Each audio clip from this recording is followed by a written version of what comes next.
Hi everyone, I'm Heather Wen, a retired nurse practitioner and the founder and practitioner at Arizona Healing Alternatives. On this channel you'll find several videos, what I like to call aha moments, where we'll be discussing issues that impact your health. So whether you decide to use Western medicine, alternative medicine, or even a mix of both, I'm passionate about you knowing what your options are.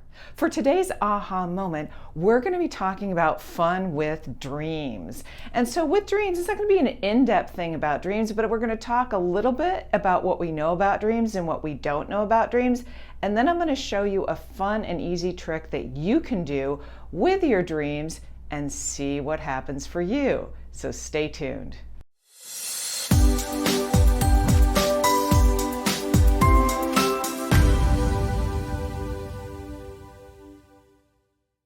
So let's talk about dreams. Well, truly, we only understand 10%, about 10% of what the brain even does for us. So there's so much we don't know. Dreams are kind of in that space. There have been a lot of really in-detailed stuff as to what dreams mean and dream interpretation, this sort of thing, and we'll cover a little bit of that. But what I find so fascinating is, especially in doing hypnosis these days, it's really interesting. If we look at it, there are different stages and different wavelengths that brains go through. And depending on, and like I said, you can watch the little excerpt, you can watch the energy medicine or woo-woo video, which is the whole thing, but there's a little section I cut out on hypnosis about understanding healthcare options. So if you want to watch that, you'll see these different levels and spaces that you can get in even for hypnosis. Well, what really are dreams? Where do they fall into that? We don't really know. What we do know is that there are different theories about it. Some of the theories can be that what we do know about sleep, let's start there. What we do know about sleep is that you go through different stages of sleep. So with that, the different stages will be different wavelengths that the brain goes through during the night. And that accounts for some lighter stages of sleep to deeper stages of sleep, and then in stages of sleep called REM. REM, R-E-M, stands for rapid eye movements. And that's where we believe that dreaming occurs. And REM is all of a sudden, if you ever watch somebody sleep, you'll see their eyes start darting back and forth really, really fast. And that's REM sleep. It's kind of a lighter sleep, but there's also some paralysis with that. What I mean by that is that you've had those where you kind of wake up and then you can't move for a little bit. And I'm not talking about your arms and your legs go to sleep and the tingling. That's not what I'm talking about. Where you feel like you can't move. That tends to happen in the REM sleep. And then there's deeper sleep, all sorts of different stages of that. But what's fascinating about dreams is that there's been different theories, and I took a little course on it, but this is not going to be an in-depth thing about everything that we think we know about dreams.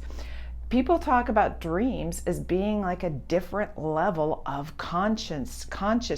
Try to pronounce that again. Consciousness. So with that, what happens is, well, what does it mean? Is it reality? Is it dreams? What is it? Well, they've outlined a few different things about them. One, in different types of dreams. And I'll go into some that really aren't discussed in what I see in my practice, which part of it can be just if you watch something right before bed. Let's say you watch this horror movie or something, and then all of a sudden you dream about a horror movie.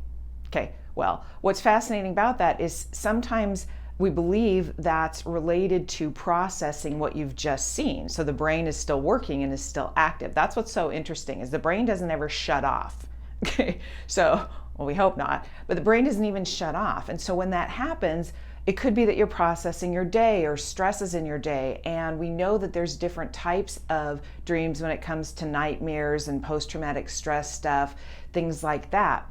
But also with those dreams, so some are processing dreams, some mean different things depending on what's going on in your life. That's part of it. Now, there can also be when people, I know they've done some studies about when people have traumatic experiences and then the nightmares, and sometimes they correlate. There's also recurrent dreams where it's like the theme over and over again, you keep having the same recurring dream. Fascinating stuff. The other thing is, well, if we go into the metaphysical realm, what I like to call visitation dreams, where sometimes you're dreaming because you're grieving and you're dreaming about a loved one that's passed. And that, when I've talked to people, feels a certain way. But then people describe as it was so real, like this person came to me in the dream and they actually said some stuff, and the way it felt was like they were really there.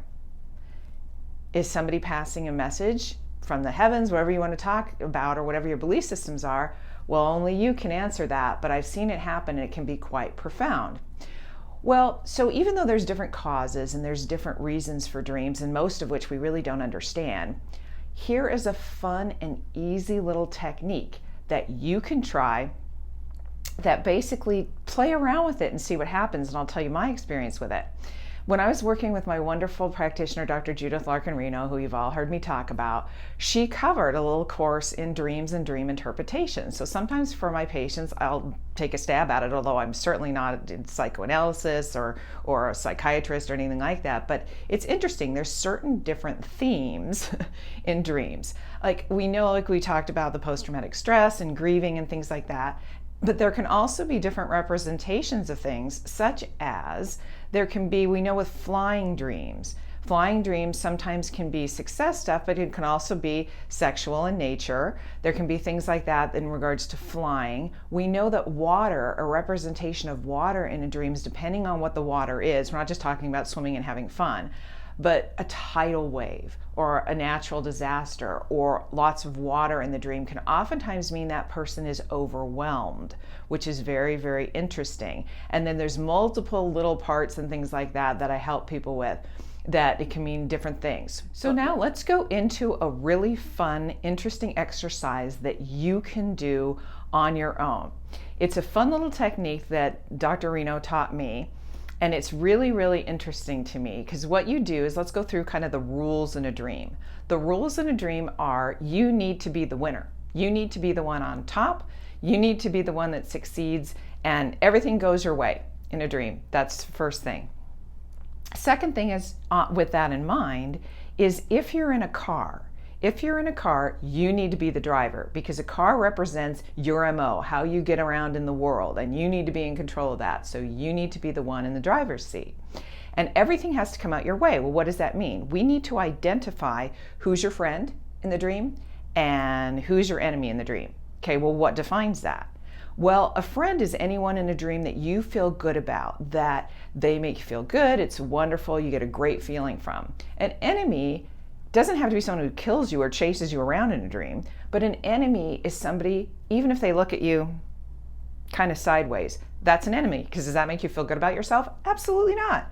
So that person is going to be an enemy. Once you identify that, and this is when you're awake, okay? Because obviously when you're in the dream, it's kind of difficult to do that, but we'll talk about that in a second. So what you do when you rescript, the best time to do this is right when you have a dream, if you wake up from it, whether it's a nightmare or it's the first thing in the morning and you remember them, because oftentimes it's difficult to remember dreams once you wake up. So right when you get up, what you want to do is kind of close your eyes and see, kind of go back into the dream if you can. Now, some people actually fall asleep and can do this, but if you don't, you kind of close your eyes and then re-script it. Re-scripting means, okay, well, if you weren't the driver, then you replay the scene in your mind where you're the driver. If somebody was chasing you, you re-script the dream where do whatever you want with them. In a dream, there are no rules. So what happens is you can exterminate them, call the Terminator, whatever you want to do. You get rid of all the enemies in the dream and you make the dream come out the way you want it to. Okay, so if it was water and feeling overwhelmed, it's that you didn't have the water in the dream, whatever that is. And I don't know what it is about the rule of threes in the universe, but what you do is you close your eyes, you re-script it, you open your eyes, you close your eyes again, do it a second time, you open your eyes, you do it a third time, and you open your eyes. That's called re-scripting. Well, what does it do for you? Well, you're just going to have to find out. For some people, it really changes their outlook, and oftentimes their dreams change for the positive is one of the things that can happen. Two, they'll notice out in the world that all sorts of things start going their way, which is fascinating. I've heard people report this. Now, what happens if you get so good at it that when you're in the dream, because this is really fun, there's a kind of dream called a lucid dream, where you're in the dream and you're aware that you're dreaming. You're aware that you're in it. Those are super fun. Well, if you're in the dream and you're aware of it, you're still asleep, you're still in the dream, make it come out your way. Rescript it while you're lucid dreaming, while you're in that state. If you do that and everything comes out your way and then you wake up, you don't have to do the rescripting for 3 times. You've already done it because you did it in the dream. I would suggest playing with this. It's kind of fun. I know when I learned it, I started noticing that things started going better in my life, which was really interesting. Oh, by the way, you can also go back and let's say you have a recurring nightmare. You can go back at any time in a dream, anytime, and rescript it. So let's say you forget in the morning, do it later. It's just kind of fresh when you first wake up. So if in fact you do it later on, I had a dream that I had a nightmare actually in my crib. Isn't that wild? I had a nightmare in my crib and I remember it very clearly. Probably had a fever because I was dreaming about fire and all sorts of different things. And my cat. Dreams are really interesting. That's another thing. Dreams are really fascinating and what I call, well, not what I call, what Dr. Larkin Reno called punny. There are lots of puns, P-U-N, in a dream. Very, very wild. But at any rate, so you can rescript those too, and then guess what? It stopped, that recurring dream stopped for me, which is really interesting after I rescripted it. So then what you can do with this, I had a friend who we were practicing this at the time when I was learning this so many years ago, and kept doing this, did it every day, this sort of thing, and it was really, really crazy to me. So there was a night when I dreamt about that person, and there was everything going on in the dream, woke up, talked to that person, and that person was saying, were you in there doing this and that? We compared notes, and it was the same dream. Ooh, talking woo-woo. Okay, so that was fascinating because we were both interacting with each other and obviously in separate bodies, and this was going on and we were interacting. We had the exact same dream, which was just fascinating. So should you do it? Play with it. Have some fun, play with it, and see what happens in your life when you do it, because truly we don't understand everything about dreams. We don't understand, are they subconscious desires? Are they this? Are they that? Who knows? The thing is that try this fun little technique. Definitely, if you want to leave me comments, I'm curious as to how this works for you, and see what happens in your dreams, because what are dreams anyway and what is reality anyway sometimes? Okay, that's a whole nother video. Anyway, have a good one. I hope this has helped and have a great day.